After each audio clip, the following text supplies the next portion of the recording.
Olá pessoal, tudo bem? Hoje nós vamos falar sobre o seguinte tema: responsabilidades. E eu tenho uma palavra de Deus para o seu coração. Será que você é uma pessoa madura? Será que você entende que maturidade é assumir responsabilidades?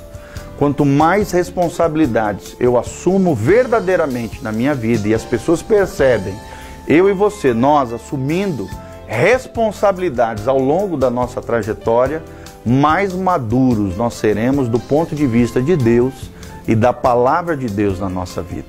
Será que você é uma pessoa responsável? Será que nós temos cumprido as nossas responsabilidades diante de Deus e diante das pessoas? Querido, na vida cristã não existe atalhos. Tudo que nós fizermos para Deus verdadeiramente exige esforço da nossa parte. E precisamos viver debaixo dessa verdade. Responsabilidade no que nós pensamos, responsabilidade no que nós falamos e responsabilidade na maneira como agimos diante de Deus e diante das pessoas. Eu gostaria de fazer algumas perguntas para você, baseados em Gálatas 6, de 7 a 10. Presta atenção no que a Bíblia diz em Gálatas 6, de 7 a 10. A Bíblia diz: não vos enganeis, de Deus não se zomba, pois aquilo que o homem semear, isso também ceifará. A vida é uma colheita, é uma semeadura. Porque o que semeia para a sua própria carne, da carne colherá corrupção. Mas o que semeia no Espírito de Deus, colherá a vida eterna. E não nos cansemos de fazer o bem, porque a seu tempo ceifaremos, se não desfalecermos. Por isso, enquanto tivermos oportunidade, façamos o bem a todos, mas principalmente aos da família da fé. A palavra de Deus está nos chamando à responsabilidade. A responsabilidade diante da nossa semeadura e da responsabilidade com relação à nossa colheita. Querido, você pode escolher qual é a semente que você vai lançar na terra, mas a colheita, ela é definida na medida da tua semeadura. A semeadura são as escolhas que nós fazemos ao longo do dia a dia. E o nosso futuro depende das sementes que nós lançamos nessa terra, nessa vida. Das escolhas que nós fazemos, da maneira como agimos, pensamos, falamos. O nosso futuro depende das sementes que nós lançamos na nossa vida aqui, agora. Então, faça a sua semeadura com inteligência. A semeadura nos chama a responsabilidade de uma colheita diante de Deus e diante das pessoas. E eu quero te fazer algumas perguntas e vamos comentar um pouquinho sobre isso. Será que a sua caminhada com Deus está em dia? Como é que está a tua caminhada com Deus? Será que está atualizada? Será que o teu coração está ligado ao coração de Deus? Será que você tem buscado a ajuda de Deus? Entende que você por você mesmo, eu por mim mesmo, nós sozinhos não damos conta de vivermos essa vida do nosso jeito. Mas a verdadeira vida só se encontra quando nós vivemos a vida do jeito de Deus, segundo a palavra de Deus, que nos abençoa, nos acolhe, nos orienta. Como diz o salmista, é luz para o nosso caminho e lâmpada para os nossos pés. Se queremos viver uma vida que agrada o coração de Deus, precisamos caminhar com Deus. Como é que está a sua caminhada com Deus? Será que você está atualizado com Deus? Será que você tem conservado o foco em Deus? Será que Deus é o centro da sua vida? Será que você tem vivido de acordo com os propósitos de Deus, no centro da vontade de Deus? Paulo fala que a vontade de Deus é boa, perfeita e agradável. Se você quer viver uma vida boa, uma vida perfeita, uma vida agradável, que vai agradar você mesmo, a tua alma, o teu ser, a tua essência, a tua natureza, a tua personalidade, quem você é como ser humano, só existe um lugar para se estar: no centro da vontade de Deus. E Deus precisa ser o foco da nossa vida. Ele precisa ser o foco das nossas prioridades. A Bíblia diz em Mateus capítulo 6, buscai em primeiro lugar o reino de Deus, e todas as outras coisas vos serão acrescentadas. Será que você tem conservado o foco em Deus? Será que Deus tem sido o centro da sua vida? Outra pergunta importante para nós nos avaliarmos: Estou fazendo a mim mesmo perguntas difíceis? Estou refletindo acerca da minha própria vida? Que tipo de vida nós temos levado? Que tipo de escolhas nós temos feito? Será que temos assumido as responsabilidades que Deus nos impõe ao longo das nossas vidas? Ser pai, por exemplo, é uma grande responsabilidade. Acabamos de passar o Dia dos Pais. Será que você tem sido um bom pai, uma boa mãe? Será que você tem sido um referencial, um exemplo para os seus filhos? Será que você não tem perdido a moral em casa, caído indiscreto? Querido, é possível em Cristo, em Deus, restaurar a moral que outrora foi perdida. A falta de ética, falta de caráter, tudo isso pode ser restaurado se voltarmos o nosso coração, a nossa alma, o nosso ser ao Senhor Jesus, o nosso Deus. Faça uma reflexão acerca da sua vida. Que tipo de vida você tem levado? Que tipo de história você tem traçado? Como é que você vai findar a sua história, a sua vida? Que tipo de legado, que tipo de marcas você vai deixar no coração das pessoas? Quarta pergunta que eu gostaria de fazer: será que você tem sido responsável com relação à sua influência na vida de outras pessoas? Será que você tem sido responsável com aquilo que você fala, com aquilo que você faz, com a sua influência sobre outras pessoas, com a sua liderança, com a sua capacidade de tocar outras pessoas? Você tem sido responsável? Querido, tudo aquilo que fazemos, falamos, isso repercute na vida de outras pessoas. A Bíblia diz que o pecado é aquilo que assola a nossa alma. E o pecado, ele é pessoal e intransferível. Ou seja, nós temos que assumir a responsabilidade dos nossos erros, das nossas falhas e do nosso pecado. O que é pecado? Pecado é qualquer coisa que erra o alvo, que quebra a lei de Deus, que desfaz aquilo que Deus falou na sua palavra. E o pecado, muitas vezes, ele tem uma colheita coletiva. Ou seja, um erro nosso pode refletir nas pessoas que estão ao nosso redor. Vai prejudicar muitas vezes aquelas pessoas que estão interligadas a nós. Vai ferir, vai machucar. O seu sofrimento não afeta só você, afeta as pessoas que estão ao seu redor.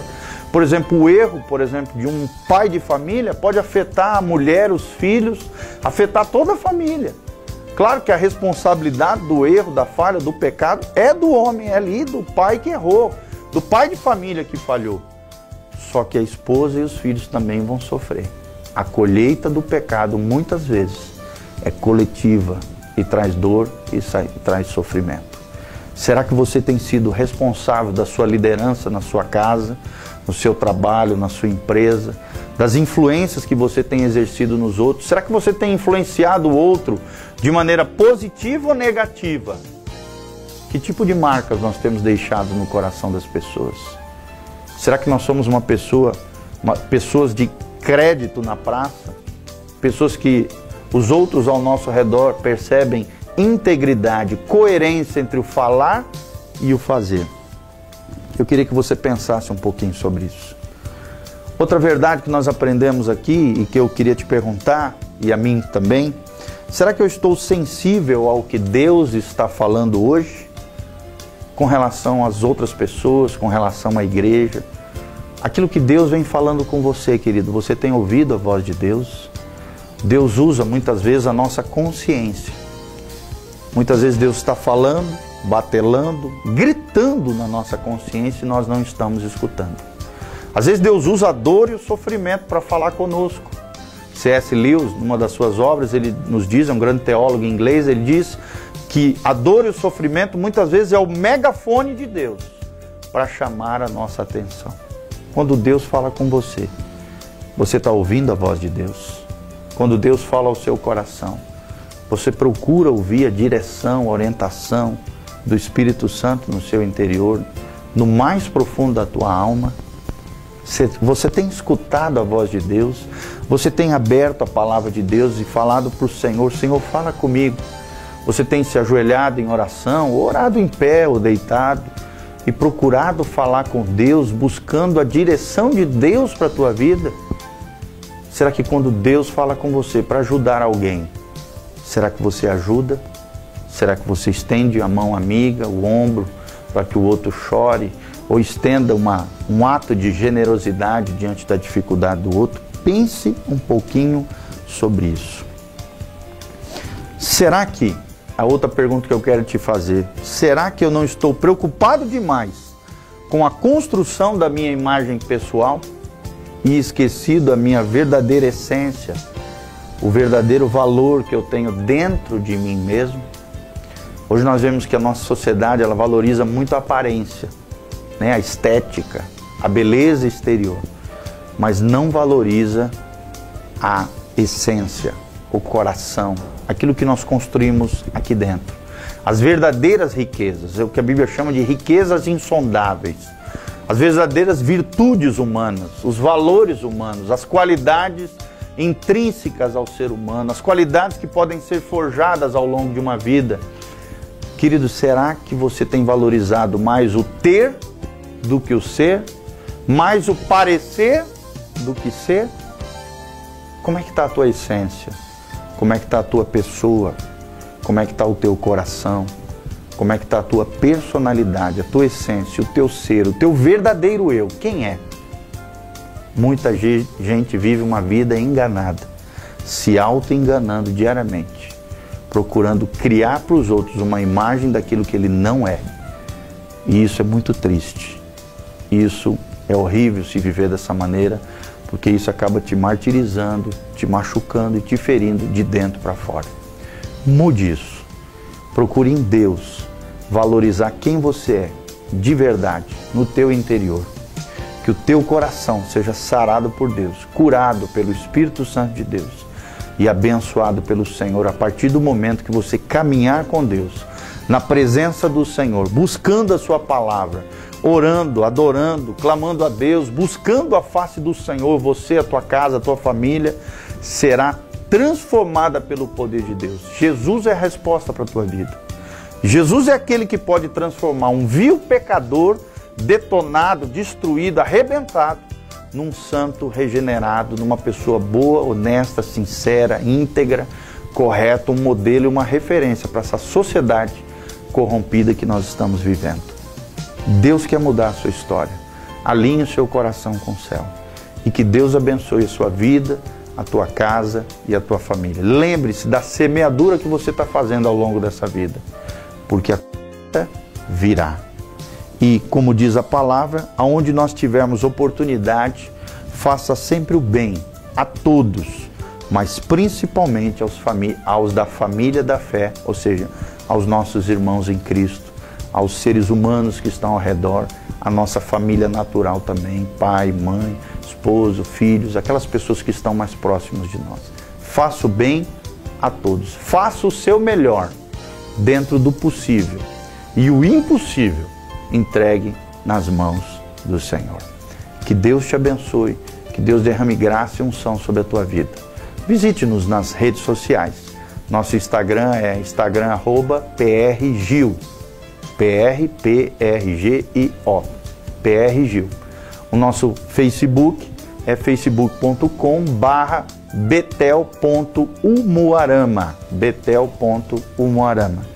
E o nosso site da igreja é www.betelonline.com.br, betelonline.com.br. Venha nos conhecer, venha conhecer aquilo que Deus está fazendo no nosso meio. E você, com certeza, com Jesus, terá uma vida abençoada, transformada pelo poder de Deus. Que Deus abençoe a sua vida, a sua casa e a sua família. Louvado seja o nome do Senhor.